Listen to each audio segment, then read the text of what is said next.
The show has begun with Connor and Dom. It's the Decon Chamber.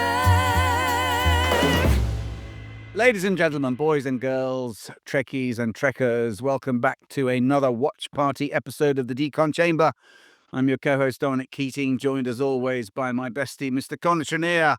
Heyo. Down there. We're going to talk about episode 13, Dear Doctor, and we are very fortunate to have in the house, as you see, the lead actor of said episode, Mr. John Billingsley. Welcome back, sir. Thank you. Mate, nice to have you. It's really good to see you too. I have to say, John, I was very thankful. I am not in this episode. Oh, you are, but not much. I'm barely in this episode. Barely in it too. Now, you'll know what my experience was more often. It's a lovely episode, directed by James A. Cotner and written by a wonderful team who went on to have great success with Mad Men, I believe. Andre and Maria Jacques Mouton. He wanted me to say that. And it's a really lovely, well-written episode, and you certainly stepped up for it, John. So I know I don't know where to start, really. I mean, Well, I would start with this, Dom. I would say, John, I would think that this was for you, as your character is Dr. Phlox, the first episode that was really focused on your character. Mm-hmm. Absolutely. And what was your take on that? Well, playing a Denobulan, and you're playing a Vulcan, you're playing a Klingon, you've got a whole, the work is done. You know what Klingons are, you know what Vulcan. I didn't know what a Denobulan was. So there were some interesting discoveries along the way. For instance, in this, they didn't squawk. And they didn't squawk. Had I my druthers. I developed a whole flappy thing I could do. It was interesting, for instance, in this episode, to learn that we do not like to be touched. No. I didn't know that either. Yeah. Ever have occurred to me, because we live on the most populated planet in the galaxy. You'd think you can't help getting touched. And everyone's got 3 husbands and wives. So it did lead me in an interesting way, as was true generally in this episode. It led me back to some reevaluation and rethinking of the Denobulan story. I decided, for instance, that we had to have extremely elaborate rituals, courtship rituals, that would lead us to the point where we could touch if we were that phobic about it. And I suppose the idea being that on a planet where, space is at a premium, you have to preserve that space you have. But it was interesting. And I think there were some other things that came up in the episode that, for the first time, made me go back and think, let me review some of the decisions I made about who I think this cat is with this new information in mind. So that was definitely the first episode that kind of did that for me. Right. And also, I think it was the first and one of maybe very few episodes where it was run by voiceover. Yes, that was my first prank. Yes, you did. You did something with Scott, didn't you? Stop it. In the scene in the mess hall when you got... No, I was on the bridge. I was never on the bridge. Thank God. I was on the bridge, was it? Because you recorded it and then shot the scene to the voiceover. Is that correct? I'm never on the bridge. They have me on the bridge because the gag is it's my video diary. So I have to be on the bridge to witness us picking up the ship in distress. And the way this works when you're providing voiceover is it's a MOS. They shoot it without anybody talking, but they play the audio recording so that the actors understand the length of the material they're having to match to. Right. They were going to play my, and I pre-recorded something else instead. And so when we called action, what everybody actually heard was, as I was standing on the bridge behind Scott, look at the ass on Captain Archer. Round and juicy. I wonder if I could lure him down into sickbay under some pretext. And it was a great treat to break up Scott. That was always fun. Yeah. Yeah, I like the voiceover. It was very Shawshank, I thought. Yeah, what did you think about the pretty quickly we come into a scenario where we're trying to figure out what to do about these 2 different species? Yeah, so on this planet, two species, one of which is essentially a subservient species, not a slave species necessarily. That's one of the lines they kind of, which I think is one of the reasons this episode made me somewhat uneasy. I thought they were kind of maybe having their cake and eating it too in terms of the power dynamic they set up between the overlords and the underlings. Yeah. The overlord species have a disease, and the disease is killing them. The species is going to die, wiped out entirely, unless I can come up with a cure. Yeah. For those of you who haven't seen the episode, spoiler alert, I come up with a cure, but I'm not too happy about providing the cure because if I provide the cure, we'll continue to have a society in which there are overlords and underlings, and maybe nature intended for the overlords to die off so the underlings could actually begin to blossom and become, the Yeah. guys. Well, yeah. And it's not a disease. All of a sudden, then you have to consider, like, what do people do in Denobula, which I got the impression watching this episode is that they were kind of cool with that. Yes, as somebody who's lived with this episode for many, many years, and it has definitely become a love-hate episode, there are people who I hear say, not all the time, but not infrequently, "I soured on Dr. Phlox after he decided to commit an act of genocide." And I remember when we shot this thinking, "Okay, this is the first episode in which we really get to meet Dr. Phlox. He is making a decision that is definitely going to be interpreted by many people as a genocidal act." And I remember thinking at the time, although I liked many aspects of the episode, I loved working with Kelly Waymeyer. It was, I think, had some very strong moments. I remember the time thinking, "Oh man, I don't know. I don't know if my character is going to be." Well, I will Yeah, say, for John, sure. like in the very first scene, you walk in and you are feeding, your different um Medical animals. medical animals, and you take a bite of it, and which very much gives the audience the idea that you are someone who is relatively altruistic in terms of how you feel about the care of foreign beings. Not the slug. Well, no, no, no. When you feed the last one, you eat the little. Yeah, the slug. Yeah. Yeah, I'm feeding the beasties, and I have a bite myself. Yes. Yeah, a little. There's a later episode where I feed a tribble to which is another moment where people. Right. Um, The decision to, I mean, it's not a disease, it's a genetic dysfunction in the Valachians that's going to make them extinct within a couple of centuries, you imagine, from your scientific findings. And well, it's a genetic malfunction because the species has been around for some time. So yeah, yes, I take your point, but I think you could say here is something that is I've argued. I've been on many panels of this about this. right. I can argue both sides of it. I think from, the point of view of this was not an unconscionable act, the argument is this was a species that up until recently had, achieved great things and was thriving. This thing that happened, like sickle cell anemia is a genetic malfunction. If sickle cell anemia was actually affecting every African American and you could come up with a cure, would you do it? Or would you say, well, no, this is a genetic issue. It's not really a disease. To me, that's a distinction without a difference in terms of what his moral responsibility as a doctor is.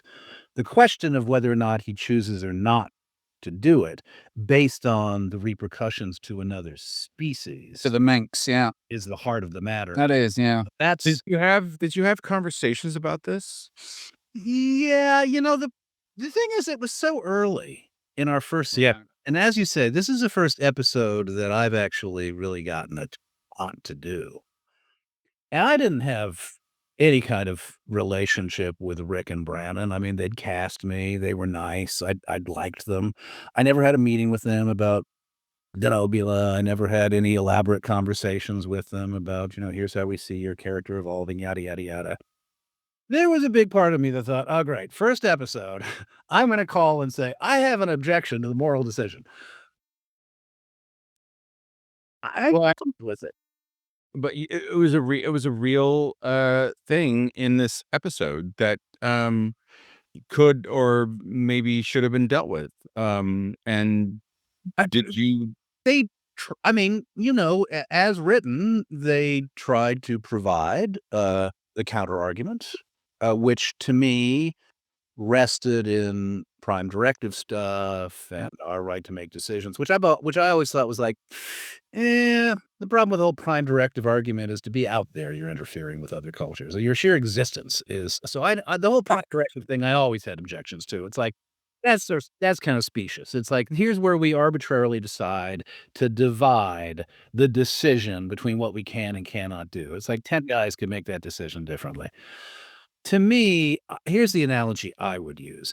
Imagine that, that the European settlers are coming with their pox-ridden blankets, and you have the ability to save the American Indian and, by extension, the entire now burgeoning culture Mm. of the Indian populations. Mhm. If you stop them from bringing the pox-ridden blanket, and if you say, "I'm turning your ships around, and in so doing, I'm sending the pox-ridden blankets back to Europe, and Europe's going to be decimated instead." Would you do that? All right. At least it becomes for me, a sort of analogy that you can kind of begin to go, "Oh, Well, but John, to your argument, that was a conscious act. yeah." I mean, I think to bury a cure is a conscious act. Yes, I agree. And it wasn't the doctor's decision. It was certainly you were in favor. You advocated for it, but I went to the captain. The captain came and said, "Did you find a cure?" And I was like, "Yeah, I did, but I don't think we should use it." And his first reaction is, "What the f-?" And so we have Yeah. this in which I say, "Here's my rationale," and blah, blah, blah, blah, Mm. blah. I analogize it to the Neanderthal man and the Agnon and, what's um, and he comes around. I felt badly for Scott on a certain level because, I didn't think the argumentation I made was as strong as it would need to be to lead him to make the decision. I agree. I agree. I thought it seemed in the episode, we can use analogies of all sorts of these scenarios. And Scott's reaction seemed to be a little ob- I don't know, obtuse about the idea in the sense that what role are we supposed this has been exposed in a couple other episodes prior to this, where we're trying to determine how we're going to operate eating other people, eating other races. And in this one, I will say it sort of seemed like, well, they had nothing for us, so we're not gonna really help them. Yeah, and I mean, the hard thing is if you have, I think this is true dramatically speaking. If a character says, "This is my moral bottom line." Oh, I see your point. This is my moral Yeah. bottom line. I don't think that's always the strongest, writing, and it doesn't help a character. I mean, it kind of makes you seem like you have less moral fiber. Certain respects, I sort of felt that the script undercut Scott more than it did me. You could at least begin to make arguments that in my culture, and this came up in other episodes, that my moral compass is just I come from a different culture. It's a different compass. For Scott and for Earthlings to, go along with the decision on the basis of the argumentation that I provide, which I didn't think was robust enough, I think weakened Scott. And I will also say that I feel as though the idea that we were somehow trying to figure out the universal translator became much more of a storyline than the notion of what we're going to do with helping these people. I don't know if ambitious is the right word. There was a lot going on in that episode. I mean, I have a love interest for God's sake. I mean, in a way, it was sort of a slow build and a slow cook. And it rests in the end in a relatively short amount of time on a massive moral decision that felt kind of like oddly rushed for the weight of what was involved. And it was hinged on something quite spurious, the fact that this second-class citizenry, the Manx, were they subjugated or weren't they? And that it was ambivalent at best. Yeah, I'll give you that. Yeah. Yeah, yeah. I mean, having said that, I mean, when I look back on that episode, I have, really nice memories. I loved Kelly Waymeyer. I loved the director. So James, I wish he had done more of our episodes. And it was the first opportunity I had to actually kind of like, oh, I will get something to do on this show. And you got to actually flesh out this guy. I saw some interview you gave where it was like, oh God, I'm just going to be the comic, almost, I don't want to say Neelix relief, but, I was not as concerned about, that after a couple of episodes. I mean, they were clearly letting me have, some moral weight. But you just never know. I mean, it obviously became apparent. You and I have had this discussion, Dom. It became apparent, and I can totally get what they were thinking, that they wanted to replicate the triangular relationship that existed between Spock, McCoy, and Kirk. And they were doing that with Connor and Joe and the captain. And I think it became apparent in the first half of the first season that the rest of us would have moments and have episodes, but like as not, we were going to be a little more back. As the only kind of older fat guy, I wasn't necessarily expecting to be like, punching anyone else. yeah, you weren't pissed off when you went on the billboards in the spaceship suit. But so, and I mean, I like to work and I like to not work, so it was fine by me. But it was nice to get a little bit of, purchase on who the guy was. Mhm. Well, we've talked about this, Dom and I having doing these watch parties that in the first season, the first half of the season, for the most part, everybody got their shot. Mhm. And this was definitely Phlox's shot. And did you know that? Did you feel that when you were doing it?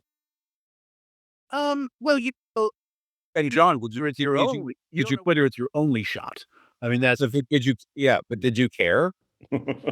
well, I mean, I like to work, so, you certainly care in the sense that, well, I'm a series regular here, and, it would be kind of a drag if I just never, got much to do. On the other hand, I always cash the paycheck on a weekly basis with great joy. No, I didn't have a pot to piss in, Yeah. 39, so, I mean, Were the hours brutal? I mean, I know I think about it. I mean, you must have been. Were you in the chair at 2:30 some mornings? And no, it was never as early as that, and, the whole sofa money thing, which is, for those who are watching, I'm sure you've probably heard this. you did a lot of turnarounds, did you? Yeah. Well, no, they made sure you didn't, because they didn't wanna pay $950. Right.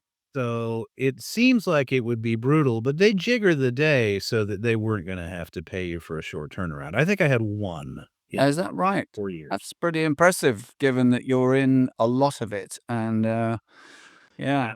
Yeah, and James was a very fast shooter. I don't know. Yes, yeah. I mean, he wasn't David Livingston, God bless you. James was the opposite of David. James knew what he wanted. He went in and like, okay, let's go. I got it. Like, okay. Yeah, I remember him. He was very workmanlike. And yeah. Do you know the whole pot to piss in? Do you know the whole term of all of this? I believe so. Yes, that back in the day, I'm a big fan of Did You Know?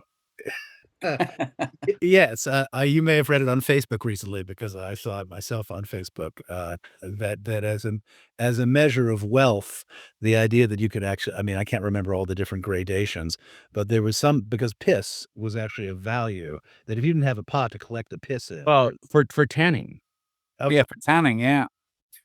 And if you were piss poor, you had a pot. And if you were the other, you didn't even have a pot. You didn't even have a pot to put the piss in. Yeah. Said yes. So if you were selling your piss to tan, that means you were piss poor. But if you didn't have I a pot had to piss take in. your piss to, In my head, there was some other value to piss that I'm not recalling what that was. It's a fetish. Yeah. I don't remember what it was. I also remember that they got married they tended to get married in a particular time because they only got to bathe, like, once a year, so they'd wanna bathe shortly after their annual bath. They'd wanna marry shortly after. Fair enough. So, Yeah. which, personally, I think the idea of just an annual bath is like, "Let's bring that back." Um, God bless her. She was a lovely actress, wasn't she? And very sad. That I think this was the last episode she did. If I'm not right, if I'm right in thinking. No, she came back a couple times. I think Okay. last one she did, which was another episode I was more featured in. I'm hibernating. Ah, They wake me up because Anthony has had an accident down on the surface, rock climbing, and in the middle of my hibernation, I am like, so looped that I can barely function. And Kelly's in that one. oh, she is. But John, did you know Gary Smoot? Yeah, yes, absolutely. Yeah. Yeah. Yeah. I mean, what a Him from Seattle days. Yeah. Yeah, so, Kelly passes, and then, 10 years later, he dies of, what was it, kidney cancer? Yeah, I know. Yeah. Kelly, undiagnosed heart condition. I mean, Gary comes home and finds her dead on the sofa. She was, what, 29? Yeah. And she had just had, I don't know if you were, what is that show about the two guys who work at a mortuary? oh, 6 Feet Under. She had, I don't know if you saw, but, right around the time she was doing our stuff, she had like a great multi-episode arc. Oh, and then she did a show, for Fox about this strange she was on She was going to blow up. Yeah. So much so that although there'd been speculation that she would be made a series regular, it's like, I don't know if she would have wanted that job. right. Right. Yeah, I loved working with her. She was so lovely and a marvelous actress. And I never had, and there was no whiff of love interest after that for Dr. Phlox. Finally had a wife, and then she makes a pass at you. I'm going to tell you one brief story which has nothing to do with this episode, but it always makes me laugh because very few people ever catch this. In the episode where I am woken up, hibernating, I slipped a dirty joke in, and very few people ever caught it. They said, Ensign Mayweather, he has an emergency, and I'm lying here, Ensign Mayweather, and I lift the blanket as if he is underneath. I thought they're not going to let that go. And they let it in. Let it in. It's- If you ever watch that episode, I We'll get to it. bowing in the direction that Dr. Phlox is imagining that. His 3 penises. That's the blue moon. Rise of the blue moon. A fan says, "That bit. Were you suggesting it's all?" Yes, it was. I was. Think about the episode I also love is it's quiet. It's a quiet episode. It is the most unexciting cold open in the history of cold opens. I mean, it's like I walk into sick bay, I feed my animals, I have a bite, and we're out. It's Right. like, on another pulse pounding episode of Enterprise. Yeah, Brandon thought it was the best one we did that year. I mean, I've read when we all came together for that 10-year anniversary. Yeah, he's quoted as saying he wished they could all have been Well, I mean, on my own album. This my caveats or quibbles aside, it does do what I like Star Trek best when it does. It like does something that makes people like, Yeah. This episode is the one that I get asked about more than any other, and it's because of this, argument. dilemma. And I appreciate it. Like the co-janitor, I think was another one. Yeah, Those episodes that are rooted in tough, ethical, moral decisions that have to do with cultures clash, I think are when we're at our best. yeah. Great. Yeah. I mean, when I watched it, I didn't. This is the first time, as you say, that the word directive is used. That it's the first time because as a prequel. Yeah, it's the first time Scott says something like that. Some kind of directive. I thought. But I also like the duality of what the Vulcans did for us, and the fact that they spent 90 years, coaching us to get to where we were then in space, Um, um, and I also liked the fact that that we wouldn't give them warp drive to go to because they couldn't handle it. That they couldn't handle. Did we know that? Hmm? But did we know that they couldn't handle it? They wanted. Well, it's the handling of antimatter. Yeah, we were pretty sure that So and they specifically wanted it so they could go out and see go out and search other. cure. So to be able to say, not only are we not going to give you warp drive, but we found the cure. We're not going to give you that either. No. Yeah. I mean, there wasn't even a discussion as to whether, look, we're not sure about the relationship you have with the Menks. I mean, it was never even discussed with them that, yeah, I mean, Yeah, I mean, I mean, there was a whole set of. I think it was interesting because the whole concept became about a fight over evolution. It's like evolution isn't a theory, right, isn't it? But Dr. Phlox was so sure about the nature of what the evolutionary path had to be. right. How the does he know? Yeah, Mink are not going to develop on their own into a species that is perfectly capable. Plus, there was no physiological argument. I mean, the reason the Cro-Magnons didn't survive and Neanderthal man did had physiological. Uh, right. there was nothing that would have doomed the mink to servitude in perpetuity. As No. far as I could tell, it was a acculturation clash. And if our whole point is that we don't get involved in culturation, then we put our finger on the scale and we said we're going to choose this group because my cultural point of view is that they're oppressed and this will liberate them. Yeah, there you go. That to me needed to be the argument. And it was a very flimsy, drawn interpretation of subjugation and oppression. Yeah, indeed, and that's where I felt like it's one thing. I mean, if you're gonna make them slaves, I mean, at least Right. it kind of gets you to a point where you could say, I cannot tolerate slave owners. Yeah. To use another historical analogy, if you could have built off the Southern slave owning class, and if you didn't, there was going to be a slave class in perpetuity. But they weren't slaves. They were like, they were docile. They were sweet, supple servants. Yeah, and happy it seems. And It softened that line to such a point that it became like really problematic to me. Is there a episode where that's addressed, or it's not? Is it? They just live where they are. yeah, well, they can't live where the soil is fertile, so they are they're totally at the beck and call, as it were, of the Valachians, who will feed them and keep them in servitude. But obviously they were developing skills and intelligence that was.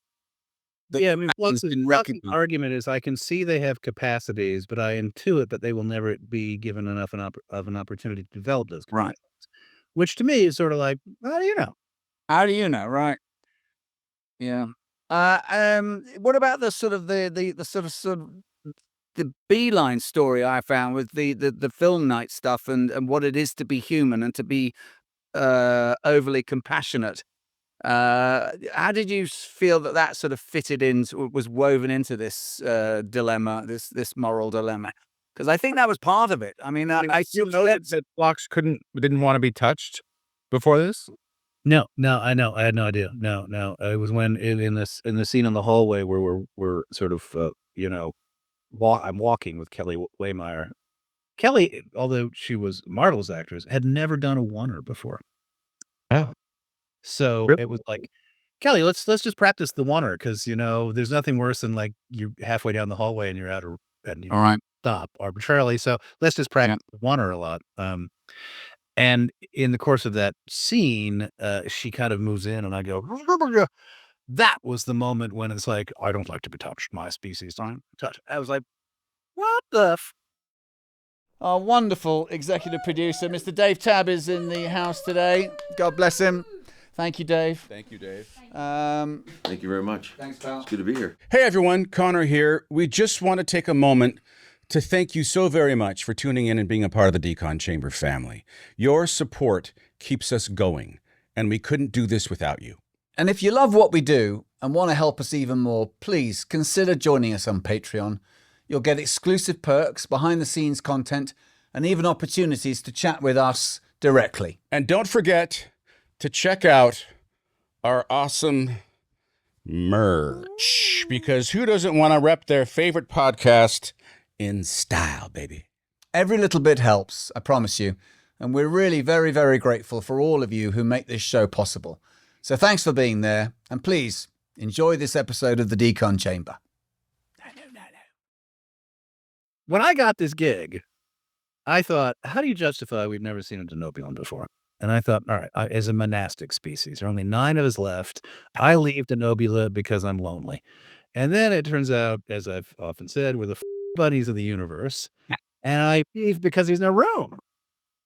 All right.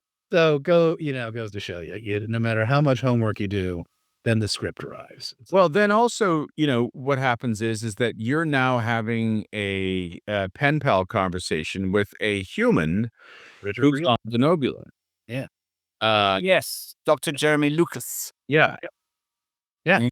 Which made sense. I mean, it was part of an exchange program. And so that made perfect sense. It made perfect sense that I would. He must have had sex all out. I tried so hard to make sure. In fact, I think you've seen my pride and joy. Yes. Which I somehow managed to convince some fans to make from. This is in response to Wilson Cruz, who was talking. People were talking about what a gay icon he was. I said, "Hello, Dr. Phil Phlox. Got it on with anything that moved." It was a night in sickbay when all that stuff about his marriage, the Denobulan marriage rituals came up, and I tried so hard to act with an eyebrow. It's like, wasn't in the text. It's like, how do I signal that? I've never been able to do that one. Can you do it? I can't do it. No. I don't know. Fortunately, there are enough polyamorous people in Star Trek to they've come up and said, "Oh yeah, we got that. Yeah, we got you." Might have been wish fulfillment on your part, but yeah, you were everything. Absolutely. Mm. I mean, Not really. your question, Dom. I didn't have strong feelings about that. There were times, I think, when they kind of wanted to like Phlox's behavior when I thought, oh, that's too silly. That didn't bug me particularly, although it begs the question of what you don't have narrative on Denobula.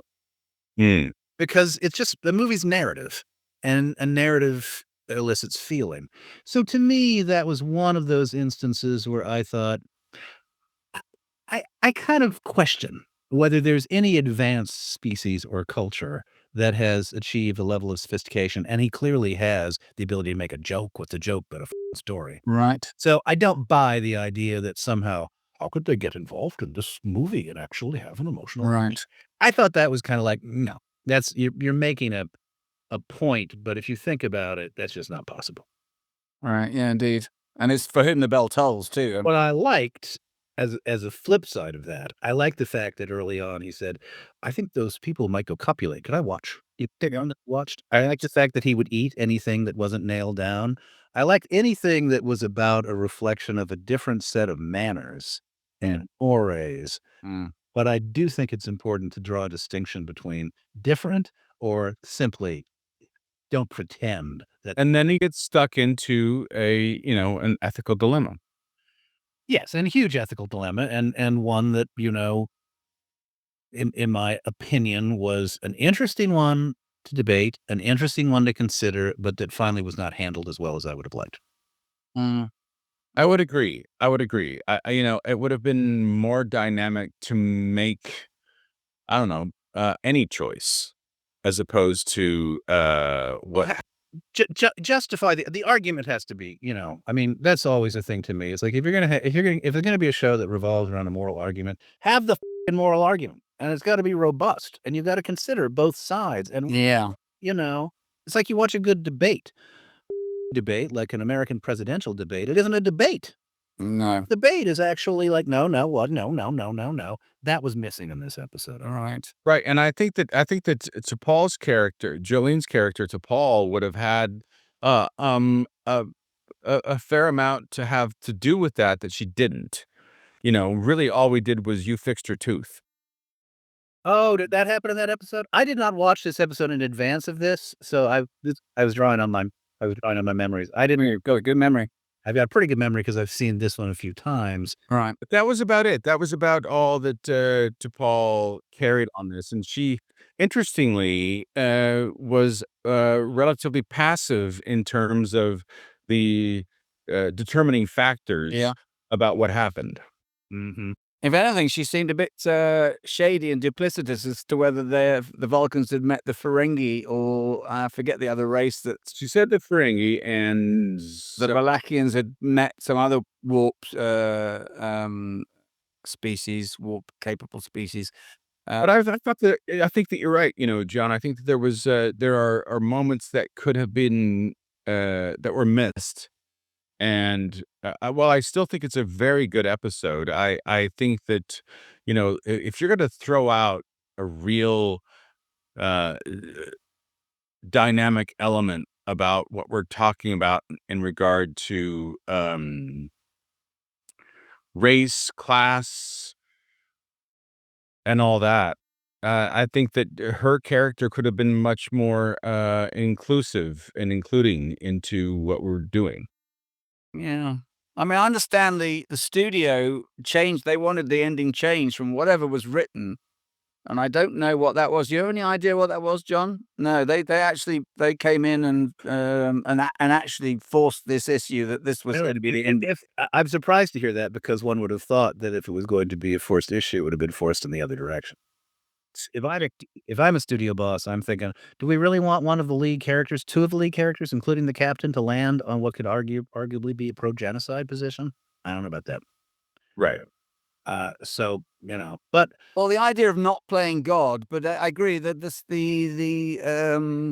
what is it? The scales weren't heavy enough on the other side for us to, yeah, I mean, yeah. Yeah.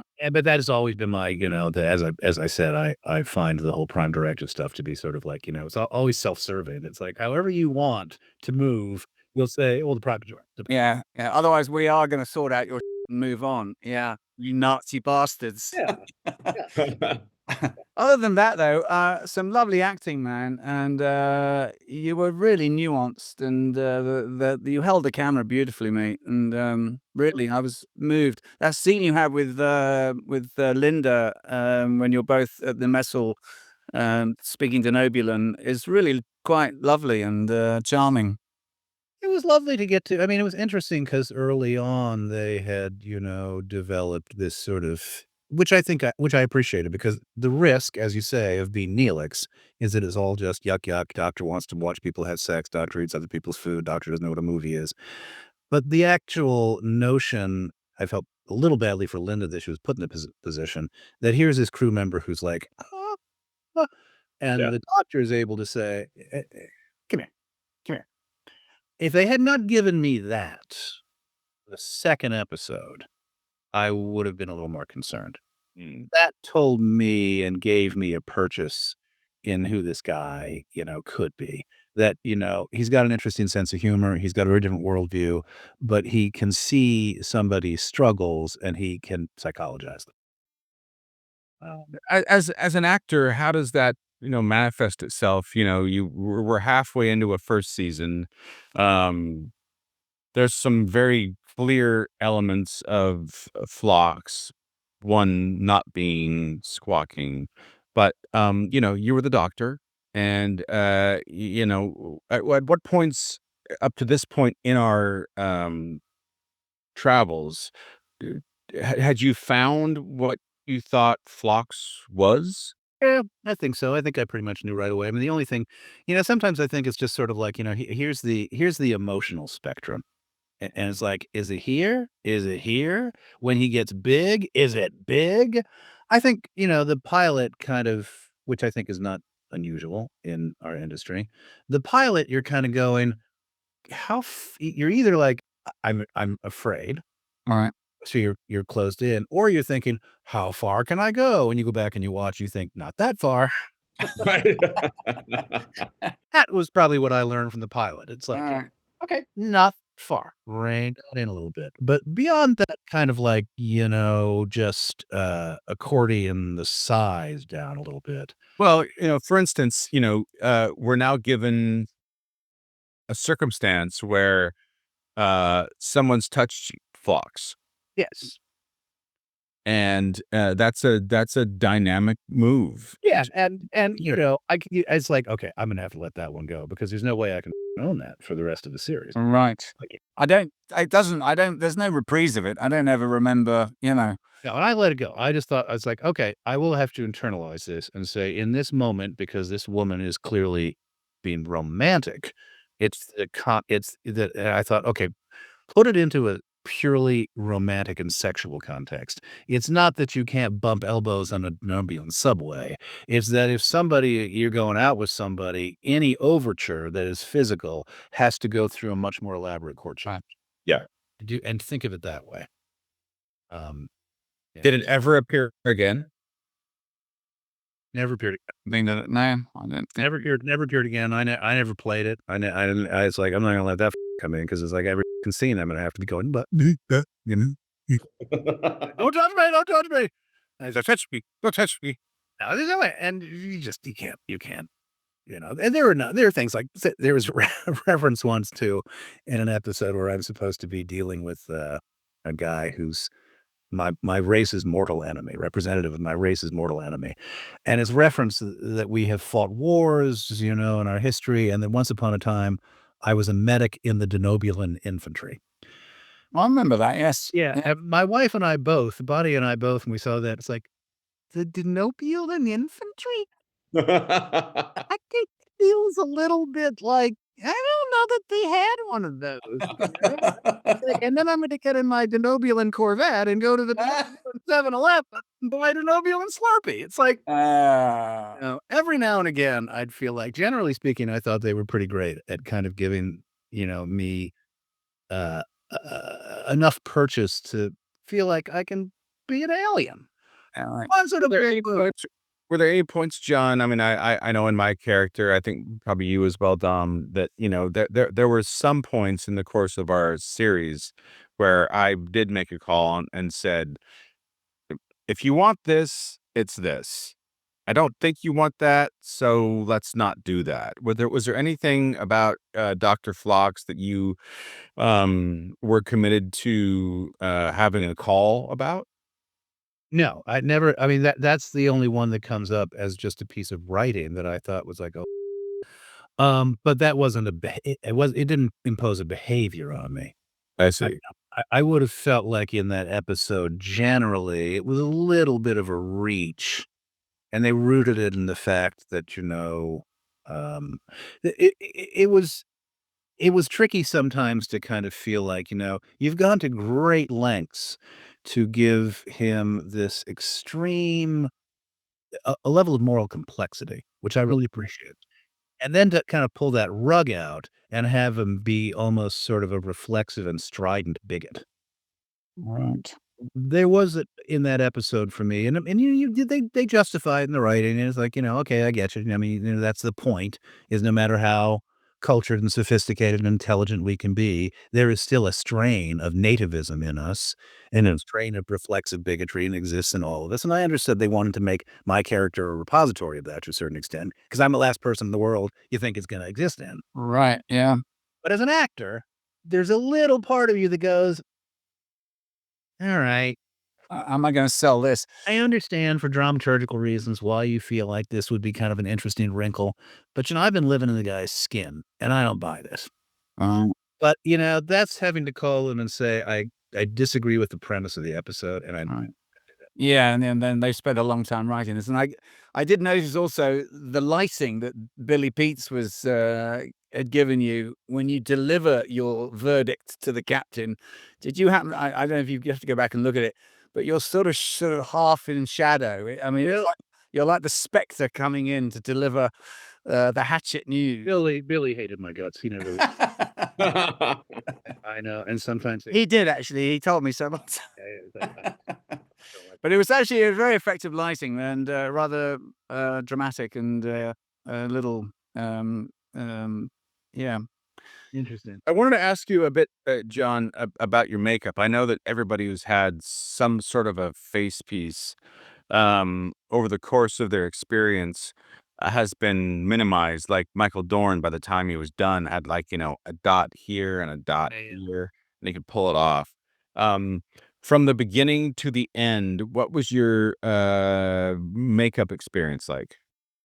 It wasn't bad. I mean, if it took a while, I think it was 2.5 hours from, sitting down on a chair to being done. A chunk of that was in hair. It was a lovely hairpiece you have. It's, Yeah, and that it took a while for them to it isn't so much whether a piece is itself intricate as it is the fact that everything still has to be glued. So even a small piece has to be glued, ears have to be glued, and then it has to be painted. The painting took a while. Brad was very lovely though, wasn't he? Brad's lovely energy. Brad's very lovely, very specific, very meticulous.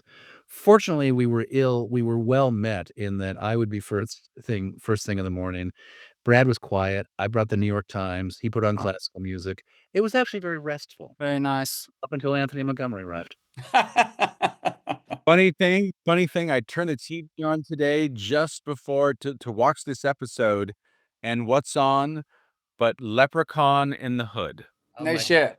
Yeah, dead serious. And well, I was gonna asked Anthony about that. First, I called him the human car alarm, which he did not like, and I also called him force because you could hear him come onto the lot. Yeah. Like, hey, Charlie, happy Sam, hello, little kitty cat. Be like, there again. Yeah. Oh, bless. Oh. Restful morning over. Well, you know the story when I did that episode with him on the Comets and we were in the EV suits and we were all plugged in all day long. I mean, and it took its toll on me, those suits. And I was in a corner huddled in the dark and he's bouncing around the lot from craft service to makeup. And in the end, I just went, shut. I know. He's a poor T. And he's just got, as Connor once said to me, he's got bigger batteries than you, Dom. Yeah. No, one big breath in the morning. I know. And now he's in his 50s. It's like, Yeah. get the f out. Yeah. And looks like he's 30. I know. He does. He looks amazing. Yeah, I saw something on social media a couple of days ago. He's climbing up some, one of those walls. And yeah, good on him. Yeah. God bless him all at the same time. I feel that way about both of you guys too, though. So, I mean, Oh. you're all running around having fist fights and showing off your pecs and your abs, and you got gym equipment in your trailers. It's like, He did all that. Yeah. you know that. I know. Lord knows, I've still got that gym stuff in the garage, and I finally cleared it out at Christmas time and it got uncovered, and it's been back in use again. Right. What else did I want to say? I mean, I think I'm just looking at my notes. I didn't know. Did you know that Porthos? I mean, there were two of them, but that one that was used in this episode was called Prada. Did you remember that? Yeah. There was a Hermes and Prada. I didn't know. no, it was Prada. It was Prada and oh god, the other name. There were two siblings. They were both sisters, weren't they? They were girls. Yeah. Yeah. No, I didn't even remember that I dealt with a dog in this episode. There was an episode where I was walking naked around the ship, and I was with. Ah. That was like having to do a oneer with the dog was like, Oh yeah. the oneer. Quit stopping the middle of the scene. Yeah, you have to. It's a ruse, isn't it? You're looking at some X-ray or something or CT scan. Everybody's been put to sleep because we're moving. Oh, yeah. And I'm walking around also in my underwear. Yeah. The reason they did that in the first place is Chris Black. Remember Chris Black? Yeah. Who I love as a dear friend. Chris Black at a party at Brannan's in his grotto back when Brannon and Jerry were together. I was saying, everybody's running around in their blue undie pants. When are you going to see me in my blue undie pants? And he said, if you didn't know people don't wear undie pants. And I said, bring it on. He said, you wouldn't. I said, yeah, I would. So in this episode, there I am. And he refused that he didn't actually, he wasn't around at the time, although he put the notion in the writers' heads. I suggested, this is a story I tell all the time because it makes me laugh, that I walk in sick bay, I turn sharply to the left, and all the way across the room, a flower pot hits the ground. I was like, well, I mean, we could have the was it just 1 year we had the Halloween extravaganza? Oh yeah. where what was her name? Michelle? Melissa, Melissa. Thank you. the focus. Yes. You were, mate.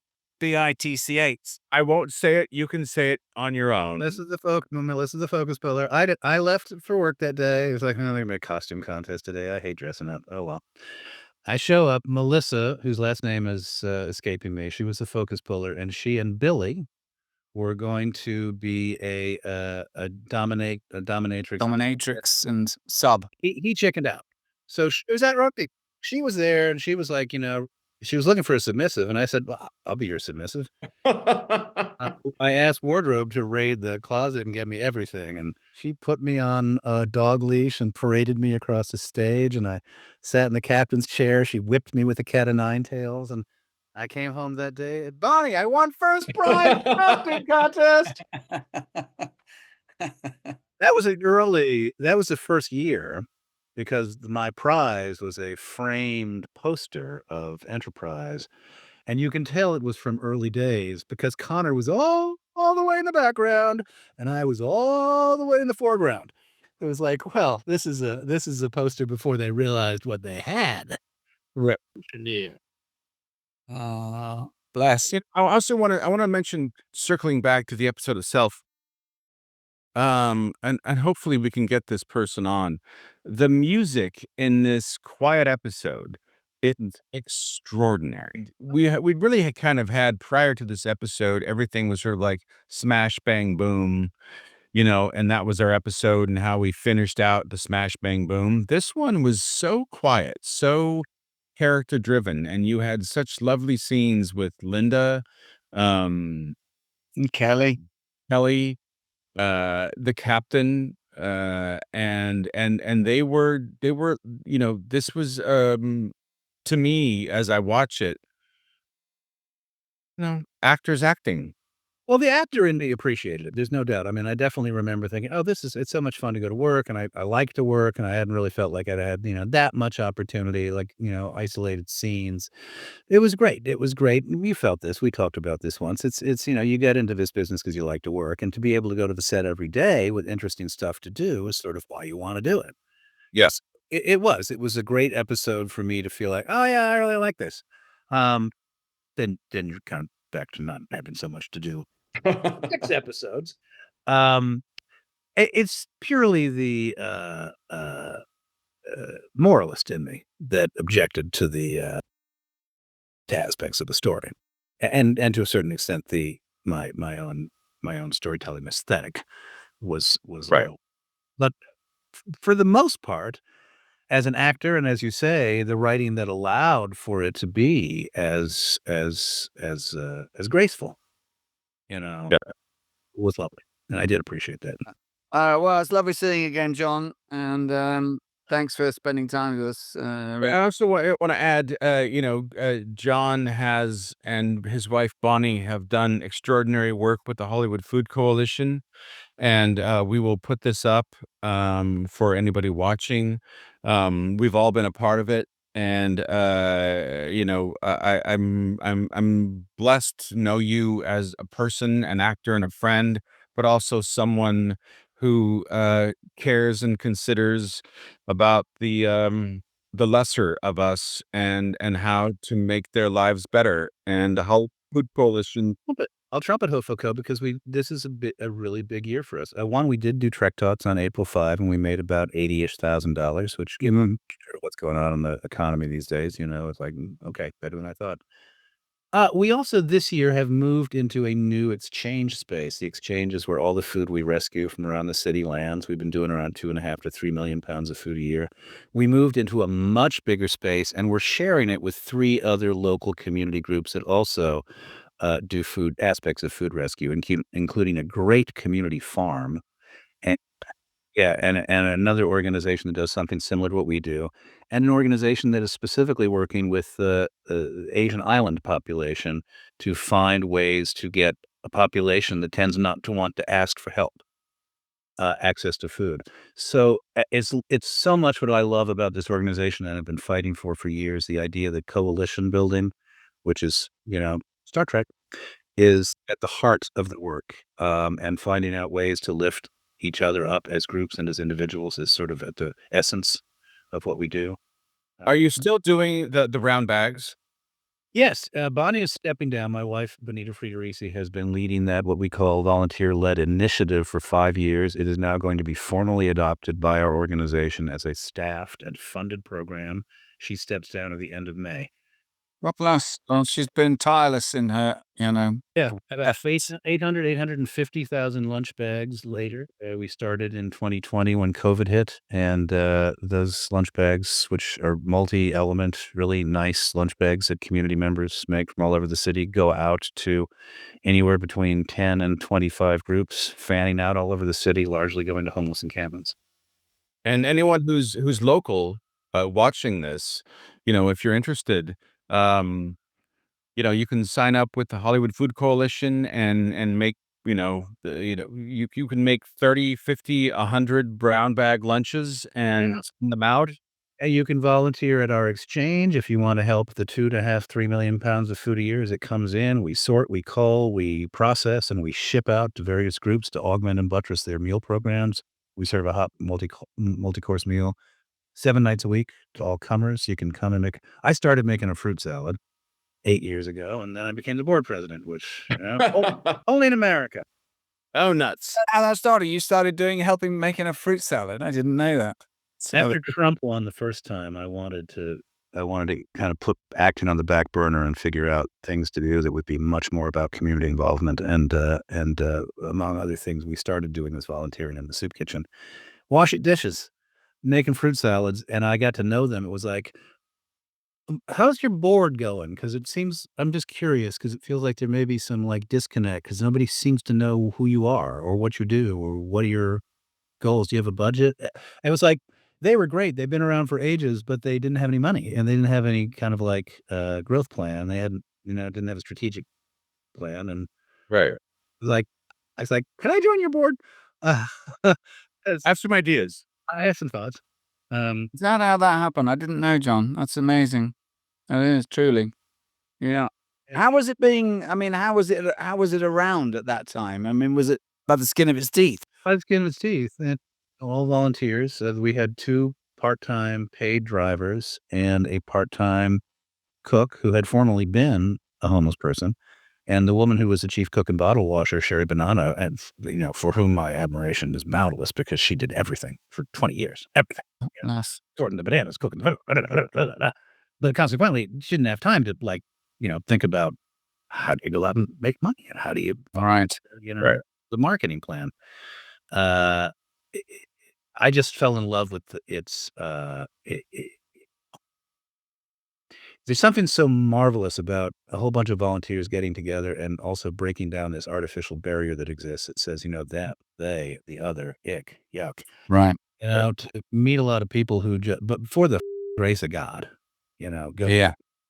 And to be there every day, every day, every day, every day. What would you like? Can we help you? Would you like a vegetarian? Would you like a carnivorian? Maybe Right. give something to go, from the regularity and consistency and the quality of that daily service comes the connectivity that allows people to get into housing programs, that allows people to get mental health care, food as a way in. Just immediately felt like, okay, I got some thoughts. Right. All right. Yeah, it gives suddenly the person that you're helping has time to actually get themselves up. They don't have to think about where I'm going to get fed or how I'm going to get fed. And we have this ridiculously tattered social safety net now and a federal government that is completely abdicating its responsibility to care about citizens. It's incumbent upon communities to recognize, just as Francis Perkins did, who was the architect of the New Deal under Roosevelt. All right. Absolutely critical for cities to figure out how they stop this onslaught. So the structures are there, even if they're not federal structures anymore. Right. The day comes, we aren't completely bereft, and we've got some vision that people can use to. Well, how does it sit now? The organization is great. We are a $6 million a year budget. We about $3 million in cash, a little under, and the rest in food donations. We have a 29-person staff. We have a fabulous executive director. We just hired our first true operations manager, which was a necessary step to kind of, building out an organization. It's like, if you ever start a theater company, you have to have, you cannot be the development director and the marketing director and the stage manager and the tech director and the artistic director and the board president. Building a staff out and enough administration to actually run something requires a set of very intricate and specific steps over time. And I feel like Bonnie and I both like leaned into, let's build programs. That was her. Let's build staffing and infrastructure and tell the story. Well, was it Book It in Seattle? Yeah. Did that help and assist you? Taught me everything. Yeah. Taught me so much. Yeah. That was just, I don't even know what I was thinking. I'd done a show at the Seattle Rep and I thought, this is a great company, but I'm not part of it. I've just jobbed in, and am I going to spend the rest of my life like jobbing in to companies and playing, smaller parts and being in somebody else's? I got to start my own thing. And I got 100 actors together and said, here's the gag. Everyone should have carte blanche to find fiction that they dig of any length and present it in a monthly in-house, pass the hat on the basis of what we collectively decide. Those pieces that work, we take out to the community. We take to prisons, we take to schools, yada, yada, yada. And the best of the best of the best, we start performing it on a regular basis. And that's how it's built. And I had to run it and figure it out and start a board and write the bylaws and have meetings and, referee and come up with rules and what's the criteria for this is good, this is not good. And it's like, you don't know you can run a business until you run business. Actually do it. Right. Yeah. And when I left and handed it off and I came here, not only was I able to kind of take that skill set into eventually social service work, but more to the point, it was like, I know how to run my career now. Yeah. Interesting. Oh, yeah. It's like, you're your own boss. You gotta be fearless about taking meetings. You gotta, your agent works for you. Knock on the door. I gotta have a meeting. This is what I'm going for. This is what I think we need to do. Are you doing it? Right. Fired so many agents, because it was like, Yeah, I've not been as ruthless as I should have been, I think. Yeah. And I don't know why they leave place where I stopped being ambitious. And I thought like, okay, no, I'm not that concerned anymore. Right. Well, John, you are in a coterie of people based on your talent. And what are you up to? What's going on? Well, like you, I've had 4 auditions this year, and it's the worst time. It's never been this slow. I worked a fair amount last year. I like to work, but I don't sweat it if I'm not. I'm reading. Really? We're traveling a lot more. Oh, yeah? Nice. Bonnie's stepping down from the lunch bags, or time and space that we haven't really had. The last 8 years have been intensely about social service stuff. I was the board last year, and that opened up a lot of my time. The Track Talks takes up some time. I do the PanCan stuff, Pancreatic Cancer Action Network stuff. But generally speaking, I've been kind of feeling like I'm footloose and fancy free for a year. Bonnie's still been swamped. So now she's unswamping. And we're like, we're going to New York, we're going to Seattle, we're going to Hawaii, we're going to, that's. Very nice. Well, John, thank you so much for being a part of this party. Yeah, thank you, pal. No, Congrats on the success and on the ongoing, it seems like you've had everybody and their brother on, except not. we're trying. We're trying. Yeah, there's still a few brothers that hang Let me know if you're looking for anybody in particular. hangs up. We will, actually. I'll be in touch.